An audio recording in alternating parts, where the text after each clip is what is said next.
I appreciate completely somebody's maybe seeing it as a more pragmatic way to deal with it as on a two-state basis, and it seems more reasonable, maybe from a certain point of view, more equitable, taking on board, if you like, the concerns of Israelis. But as Joe said, first of all, just logistically, because of Israel's own actions, I just don't see how it's possible. I mean, if you look at what's left of the map in terms of what you can call in any meaningful sense Palestinian territory, it is discontinuous, it is tiny, it is not viable.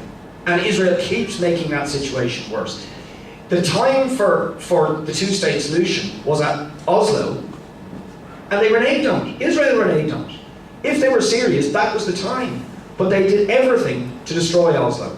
And that's where we are today. But if I could just say morally, I mean, you know, if you were to use the analogy of Ireland, you mentioned it.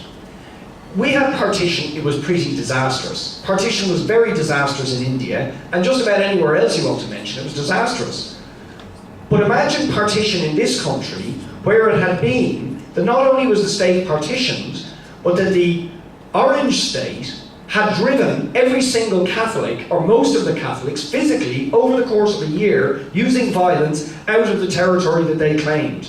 And just imagine that the geography of the partitioned Ireland was the other way around to the way it is now. In other words, all the Catholics were driven into the northern bit, and the Orange state was in the south, cleansed of Catholics. Because that's the analogy. Now, could you seriously say that that's viable? That that is not a recipe for permanent conflict and violence? It seems to me it's not about seeking to be out Palestinian the Palestinians or anything like it. It's about saying it's just not viable. It's not going to work. And at the heart of it lies the issue of the right of the Palestinians to return. If the Palestinians are given the basic right to return, which is a right under international law for the places from which they are cleansed, that would in effect do away with an exclusively Jewish state and make way for potentially what should be there is a land which is shared by all those who live in it and they have equal rights.